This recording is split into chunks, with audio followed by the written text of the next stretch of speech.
네, 안녕하세요. 저는 뇌전증 지원센터 복지 서비스 발표를 맡게 된 의료사회복지사 윤지환입니다. 뇌전증 도움 전화로 처음 전화를 주시는 환자분들께서 공통적으로 가장 궁금해하시는 부분이 있습니다. 실제로 센터에서 어떤 일을 하고 있는지, 내가 대체 어떤 서비스를 받을 수 있는지입니다. 이 시간에는 그 궁금증을 해결해 드리기 위해 저희 센터에서 제공하고 있는 복지 서비스에 대해 자세히 소개해 드리도록 하겠습니다. 먼저 목차입니다. 복지 서비스는 크게 교육, 상담, 사회적 참여 기회, 복지 정보 4가지의 분야로 나뉘어 제공되고 있으며 각 분야별 복지 서비스의 진행 사업과 프로그램은 다음과 같습니다. 다음으로는 각 사업별 세부 내용을 소개해 드리겠습니다. 먼저 스마트 스쿨 이러닝 교육입니다. 이러닝 교육은 뇌전증에 대한 건강정보 이해 능력과 교육 접근성을 높이기 위해 올해 3월부터 시행하게 되었습니다. 뇌전증 학생이 학교 내에서 안전하게 생활할 수 있도록 교사의 올바른 뇌전증에 대한 이해와 응급대처를 돕기 위해 시작되었으며 언제든지 어디에서나 누구나 들을 수 있도록 열려 있습니다. 뇌전증 이해와 치료, 학교 생활과 복지에 대한 뇌전증 전문의와 의료사회복지사의 강의를 들으실 수 있습니다. 이러닝 교육의 근본적인 목적은 모든 뇌전증 환자들이 그들을 둘러싼 환경 안에서 잘 생활할 수 있도록 하기 위함입니다. 뇌전증 환자가 응급 상황에서 가장 많이 마주치는 사람은 응급구조사일 겁니다. 그러나 간혹 구조대원의 잘못된 이해나 대처로 불편을 겪었음을 호소하는 환자분들이 많이 계셨습니다. 이에 따라 최근에는 응급구조대원을 위한 교육이 새롭게 추가되었습니다. 이 모든 교육은 뇌전증 지원센터 이러닝 사이트를 통해 이용이 가능하며 센터 공식 홈페이지를 통해서도 들어가실 수 있습니다. 홈페이지 우측이나 우측 상단에 이러닝 아이콘을 클릭하면 바로 다음과 같은 이러닝 사이트로 연결됩니다. 간단한 회원가입과 설문조사를 마친 후 이용하실 수 있습니다. 전국 초등학교로 교육 협조 공문을 발송하고 카카오톡 채널을 통한 메시지를 발송하여 홍보한 결과 현재까지 총 171명이 강의를 수강하고 있습니다. 이후 학교 교원들의 적극적인 문의가 늘어났으며 실제 학생 사례에 대한 자문과 답변이 이루어졌습니다. 학교 교사의 참여에 비해 환자나 보호자의 참여는 저조한 상황으로 많은 관심과 참여를 부탁드리겠습니다. 다음으로는 뇌전증 교육 리플렛입니다. 작년 8월부터 리플렛 제작과 배포가 진행되었습니다. 뇌전증에 대한 올바른 지식함양과 대외적인 인식 개선을 위해서 아래와 같이 총 8종의 교육 리플렛을 제작하게 되었습니다. 이를 토대로 진단 초기에 있거나 자가관리에 어려움을 겪는 환자에게 뇌전증 도움 전화를 통한 교육 상담을 제공하고 있고 현재까지 총 140건 이상의 교육 상담이 진행되었습니다. 또한 전국 초등학교 6,473개교, 장애인복지관 245개소, 신경과학계 회원 325명, 환자나 보호자 등 신청자 52명에게 리플렛을 직접 배포하여 센터와 도움 전화를 알렸습니다. 이에 따라 전국에 있는 병원과 학교, 복지시설 등 지역사회에서 센터로 상담을 의뢰할 수 있게 되었으며 환자의 자가관리 능력을 향상시키는 데 도움이 되고 있습니다. 다음은 자살 예방 사업입니다. 올해 1월부터 우울, 불안, 자살 사고가 높은 뇌전증 환자에 대한 지원을 위해 자살 예방 사업이 시작되었습니다. 뇌전증 환자의 주요 우울 장애 중 60%가 진단되지 못하고 치료 중인 환자 또한 0.6%에 불과하며 자살률 또한 일반 인구에 비해 3배가량 높은 것으로 추정되고 있습니다. 이에 우울이나 자살 사고가 있는 뇌전증 환자에게 심리상담 또는 지역사회 연계를 진행하고 있습니다. 환자는 뇌전증 도움 전화를 통한 상담 또는 센터 홈페이지를 통한 우울증 자가진단을 통해 자신의 정신건강 상태를 확인하게 됩니다. 홈페이지 우울증 자가진단을 통해 상담을 진행하는 경우를 먼저 설명해 드리겠습니다. 현재 센터 홈페이지에는 다음과 같이 환자가 스스로 정신건강 평가를 진행할 수 있도록 되어 있습니다. 이를 통해 정도에 따라 어떻게 대처하면 좋은지 구체적인 지침을 알리고 있으며 대처에 어려움이 있을 시 뇌전증 도움 전화로 상담을 요청할 수 있도록 안내되어 있습니다. 현재까지 자가평가를 진행한 대상자는 총 102명이며 그중 뇌전증 환자는 65명, 보호자는 19명입니다. 이 중 중간 정도의 우울증 비율이 24.5%로 가장 높았으며 심리적 상담과 지원을 필요로 하는 대상자가 많음을 확인할 수 있었습니다. 다음으로 도움 전화를 통해 상담이 이어지는 경우입니다.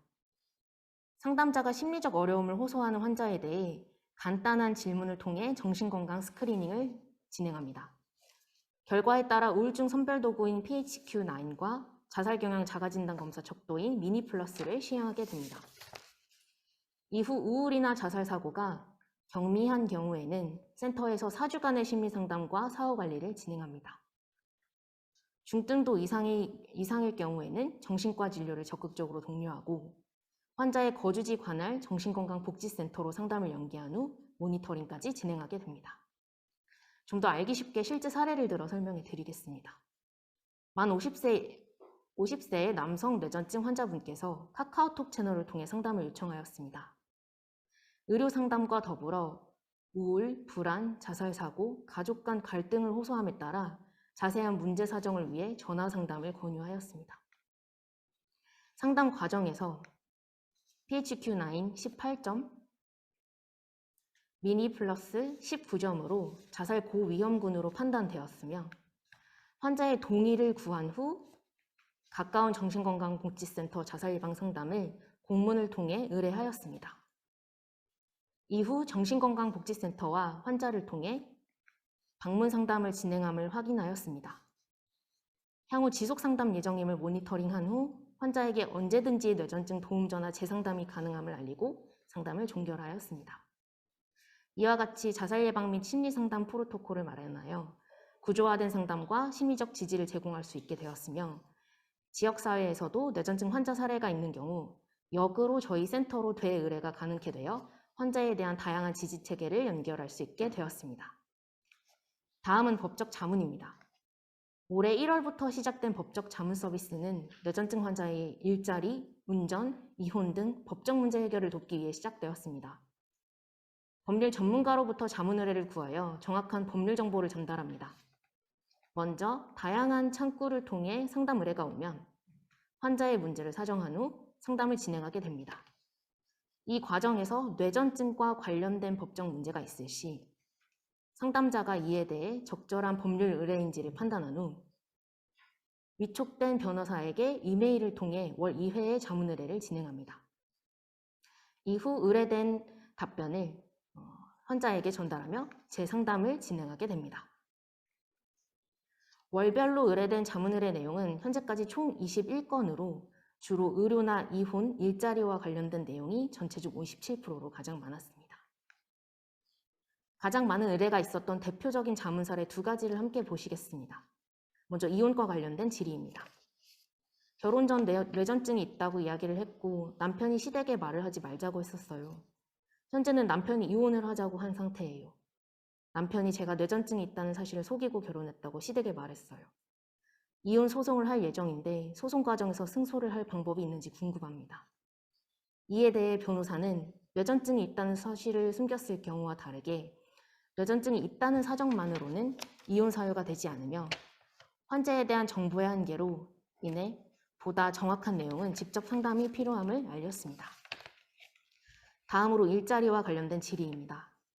뇌전증을 가진 직장인인데 처음 취업 당시 뇌전증이라는 사실은 알리지 않았고 직장을 잘 다니고 있었습니다. 그러나 다니던 중 뇌전증 증상이 발생하여 쓰러졌습니다. 그래서 퇴사 조치가 취해졌고 이런 경우 뇌전증으로 해임됐을 때 법적으로 문제가 없는지 궁금합니다. 이에 대해 변호사는 근로기준법상 사용자가 근로자를 정당한 이유 없이 해고하지 못하도록 정해놓음을 설명하고 다른 사유 없이 업무에 영향을 끼치지 않는 경미한 정도의 발작만을 이유로 해고하였을 경우 부당해고로 주장할 수 있는 여지가 있음을 알렸습니다. 또한 지방노동위원회에 3개월 이내에 부재 신청을 해야 함을 구체적으로 안내하였습니다. 이와 같이 법적 지원을 통해 뇌전증 환자에 대한 사회적 차별이나 부당한 문제에 대해서 실질적인 대처법을 제시하여 환자나 보호자에게 대처 방안과 방향을 알 수 있게 하였습니다. 다음은 자조 모임 프로그램입니다. 뇌전증에 의해서 계속 지치는 거예요. 요즘 들어 너무 예민해지는 내가 보여요. 편한 곳이 필요해요. 이렇게 이야기를 하는 것만으로도 좋아요. 지금 제가 한 이야기는 작년 1차년도 사업에서 젊은 세대 환자의 환자 경험 및 사회 서비스에 대한 욕구 인터뷰를 통해 나온 실제 환자의 이야기입니다. 센터에서는 뇌전증 환자의 사회 및 대인관계 교류를 위한 기회를 마련하고자 올해부터 환자와 보호자 자조 모임을 시행하였습니다. 4월부터 시작된 환자 자조 모임은 참여자의 자아 존중감과 삶의 질 향상을 목적으로 총 8회기가 진행되었습니다. 뇌전증 도움 전화를 통해 자조 모임 참여 의사를 표현했던 분들 중 2에서 30대 환자를 선정하였습니다. 모든 모임 일정에 참여가 가능하고 참여 의지가 높으며 의사소통이 원활한 분들을 대상으로 환자 3명과 진행자, 보조자 포함 총 6명이 참여하였습니다. 장소는 비대면 줌으로 진행되었습니다. 다음으로 7월부터 시작한 보호자 자조 모임입니다. 총 5회기의 프로그램으로 보호자의 스트레스 해소를 목적으로 진행하였습니다. 환자의 자녀, 부모, 형제자매 등 보호자 4명과 진행자, 보호자 포함 총 7명이 비대면으로 참여하였습니다. 다음 달 12월에는 환자 및 보호자 양 자조 모임 간 통합 송년회를 통해 한 해 동안의 프로그램 소회를 밝히고 환자, 보호자 간의 융합을 위한 즐거운 프로그램을 진행할 예정입니다. 센터에서 진행한 자조 모임 프로그램 활동 모습입니다. 다음은 프로그램을 진행하며 나왔던 환자와 보호자의 소감입니다. 이와 같이 프로그램 참여에 대한 높은 만족도를 알 수 있었으며 같은 어려움을 겪고 있는 사람들과 만나 내 이야기를 오픈할 수 있는 것만으로도 심리적 치유의 효과가 있음을 알 수 있었습니다. 다음은 자원봉사 활동입니다. 올해 6월부터 시행된 자원봉사 활동 프로그램은 지속적인 근로활동에 어려움을 겪고 사회활동 참여의 기회가 부족한 뇌전증 환자에게 자발적인 활동의 기회를 제공하기 위해 시작되었습니다. 이에 뇌전증을 진단받고 치료받고 있는 대상자를 우선 선정하고자 하였으나 실제 환우분들의 신청은 다소 미비하였습니다.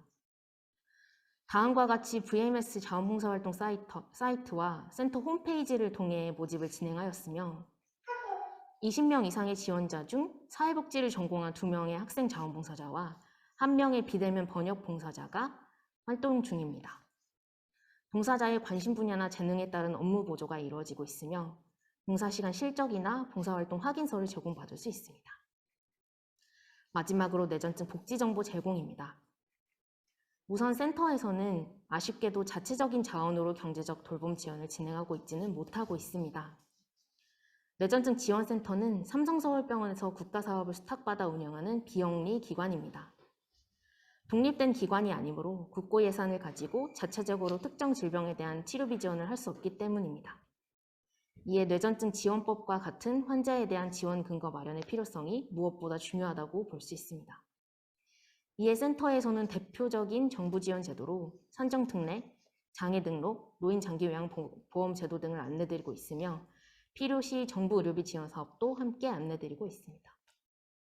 민간 지원의 경우 대표적으로 한국뇌전증협회에서 진행하고 있는 의료비 지원, 일자리 연계, 보장구 지원 등 다방면의 지원 사업을 안내드리고 있습니다. 그 외에도 다양한 민간 지원 사업이 있으며 지원 대상자에 해당되는지 확인하는 가장 빠르고 쉬운 방법은 병원의 사회복지사를 통한 경제적 지원 상담을 받는 것입니다. 종합병원에는 1명 이상의 사회복지사를 두도록 되어 있으며 환자분들께서는 이 사실을 잘 모르는 경우가 많습니다. 이에 뇌전증 도움 전화를 통해 지원을 의뢰하시는 경우 먼저 진료를 받고 계시는 병원을 확인 후 필요시 직접 병원 사회복지사에게 상담을 의뢰하거나 직접 부서에 연락 후 방문할 수 있도록 안내하고 있습니다. 이후 신경과 담당 의료사회복지사가 직접 환자의 진료 현황, 의료적 상태, 심리사회 경제적 상황을 종합적으로 평가한 후 맞춤형 상담과 지원을 제공하고 있습니다. 결론과 향후 계획 마무리입니다. 앞서 설명드린 센터 복지 서비스에 대한 아쉬운 점을 중점으로 자체적인 평가와 향후 방향에 대해 말씀드리겠습니다. 첫 번째, 일원인 교육은 홍보 부족과 회원가입 등 절차상 번거로움으로 인해 이용률이 저조합니다. 향후에는 초등학교 외에도 중고등학교 등 홍보 범위를 넓혀서 교육을 활성화할 계획입니다. 두 번째 교육 리플렛은 현재 제작된 8종에서 다루지 못한 부분을 내년에는 새로운 의료와 복지 정보를 주제로 10종을 추가 제작할 예정이며 마찬가지로 더 적극적인 홍보와 배포를 진행할 예정입니다. 세 번째 자살 예방 상담은 병원 세팅이 아닌 센터 환경 특성상 자발적으로 전화를 통해 도움을 요청하는 환자에 한해서 지원이 이뤄진다는 한계가 있습니다.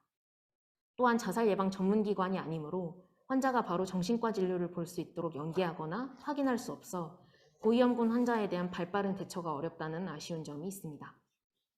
이에 내년에는 보다 양질의 상담을 제공하기 위해 전문 임상심리사가 정기적으로 센터에서 상담을 지원할 계획이며 센터 상담 간호사와 사회복지사가 정기적인 사례회의를 하고 교육을 받아 상담 역량을 개발시킬 것입니다.